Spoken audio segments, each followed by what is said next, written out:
What's going on, everybody? This is DC Capital with CNC Gaming. Hope everyone is having a fantastic Tuesday. Let's get right into the news. Gaming. First off, we got Nintendo news today. It's a big news day.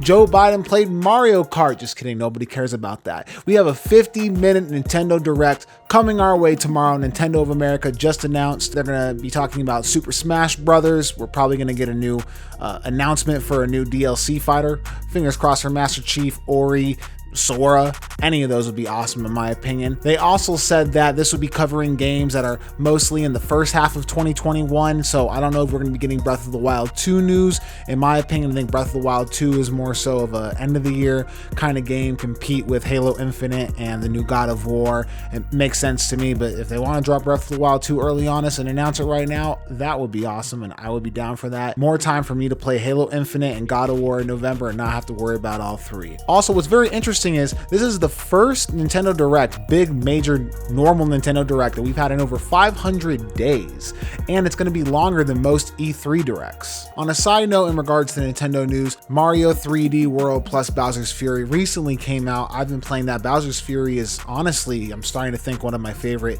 3D Mario games ever. It's on the shorter side, but they honestly could have got away with releasing these games separate. If you get both of them for $60, it's starting to look like to me to being one of the must-have games on the Switch. Something that if I'm telling someone, they got a Switch and they're asked, what game should I get? This is one of those games where I'm starting to think to myself, it's right up there with Super Smash Brothers, Mario Odyssey, Breath of the Wild, Mario Maker 2. The value is there. Heading off to Xbox news, it was announced today that Dirt 5 is going to be coming to Game Pass very soon. They didn't give us a direct date, but it looks like it will be before the end of the month. This is exciting for me. I'm not really big into racing games, but this game did just come out about 3 months ago, and I was thinking about this earlier. I think that 3 months is kind of the perfect time frame for a Game Pass game, because you got to look at it this way. When you buy games nowadays, 2020, 2021, day of launch, you're often spending full price for it, and you're really a glorified beta tester, because almost no game comes out without issues and it has to be patched, some sort of frame rate issue or graphical issue or screen tearing or a lack of content.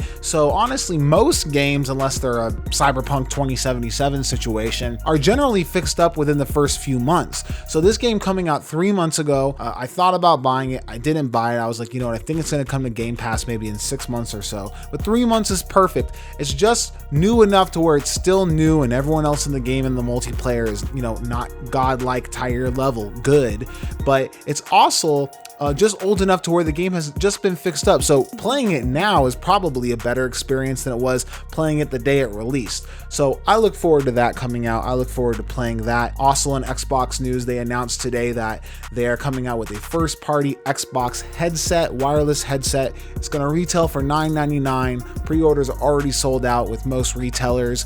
It's going to be USB Type-C, self-muting microphone or something like that. Honestly, with headsets, I'm not a big fan of gaming headsets. I have quite a few of them, and every single one seems to have its own issue and own little backstory to it as to why it's not the perfect headset in my life. I have $10 ones, $50 ones, $100 ones, $250 ones. I tend to just have issues with gaming headsets. I feel like that it's not the most quality class of peripherals in the gaming world, but I look forward to seeing this headset, maybe trying it out, seeing if its build quality is good and sound quality is good. That's really the thing that I think it might lack on, because it's packed with a lot of features. If you want to go and take the time to look at the specs, that looks great for $100. I just need to know, what does it sound like and what does it feel like? Also in Xbox news, and this should be rounding out the news for us today, Halo 3 has a new map. That's right, a new map. A game from 2007 is getting a brand new map. A game that had not had developer support for years is now seemingly coming back from the dead and getting a ton of developer support.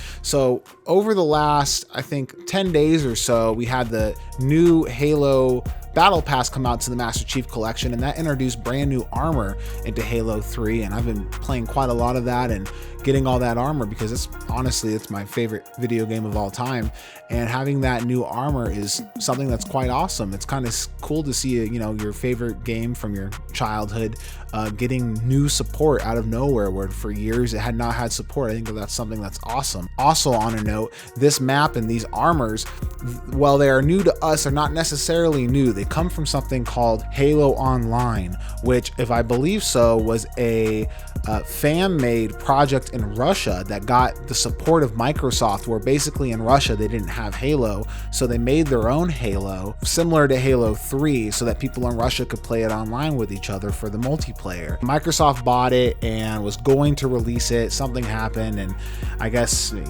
never came to be, but Microsoft did hire some of those developers and brought them into their internal teams, and it looks like that some of the assets are going to be brought over into the actual game and be made canon, which I think is awesome. So we've gotten those new armors, and then we have a brand new map that's never been, played in the Western world coming out sometime soon, maybe the next season in a month or so, but they are going to be doing testing for it for Halo Insiders as early as Thursday. So we look forward to that. One last note, we are 1 week away from another Inside Halo Infinite. The developers of Halo Infinite, 343 Industries, have said that on the last Thursday of every month, they are going to make a long blog post called Inside Infinite, where they give details and updates to fans about the game, as it's expected to come out November 15th on the anniversary of the original Halo. So we look forward to that as well. That is pretty much it for today, guys. I hope everybody enjoyed the video. Make sure to like, share, comment, subscribe, hugs, kisses, all in the comments. Hope you all have a great day. Make sure to tune in next time for future news updates. Have a good one.